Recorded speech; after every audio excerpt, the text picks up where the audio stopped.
ఏమిటో జరుగుతోంది. సాయంత్రం నుంచి ఎవరో ఏవో ఆటంకపరుస్తున్నారు. నించున్న బొమ్మ కాలిపోయింది.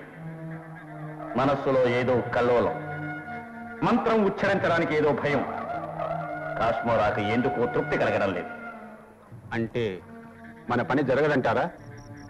నువ్వొక మూర్ఖుడివి స్వామి.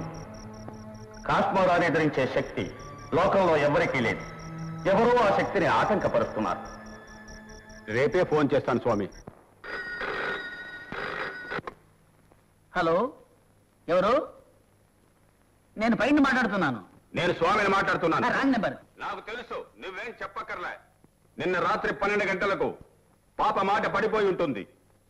నాకేం తెలియదు, నేను నిద్రలో ఉన్నాను. అయితే వెళ్ళి చూడు. కాద్రా బాగా కోపంలో ఉన్నాడు. నిన్న రాత్రి ఎవరైనా పాప దగ్గరకు వచ్చారా? ఏమైనా చేశా? ఎవరో ప్రొఫెసర్ అట్ట వచ్చాడు.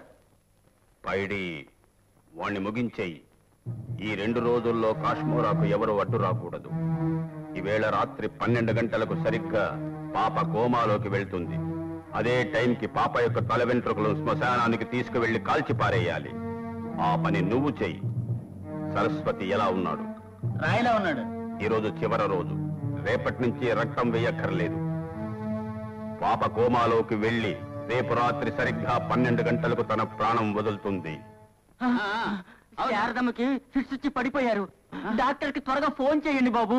ఫిట్స్ వచ్చాయా? ఎందుకు? తులసమ్మ మామూలుగానే ఉంది, కానీ మాట్లాడడం లేదు. అయ్యో, తులసికి మాట పడిపోయిందా? ఏమిటి? పాపకు మాట పడిపోయిందా?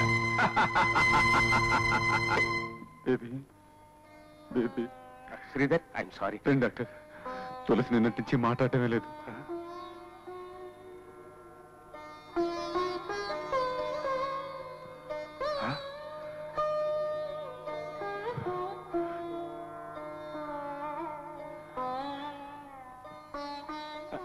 ఏం లేదమ్మా, అయిపోయింది. మంచిదన్న తొందరలోనే మాగిపోతుంది. అయిపోయింది అంతే.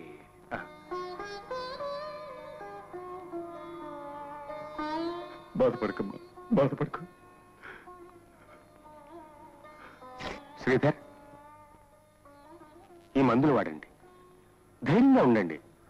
భగవంతుడా, నువ్వున్నావో లేదో నాకు తెలియదు. ఉంటే అభం శుభం తెలియని నా పాపని ఇలా హింసించుకో. కావాలంటే ఒకేసారి నీలో చేర్చుకో. ఏ తండ్రికి ఇలాంటి దుస్థితి రాకూడదు.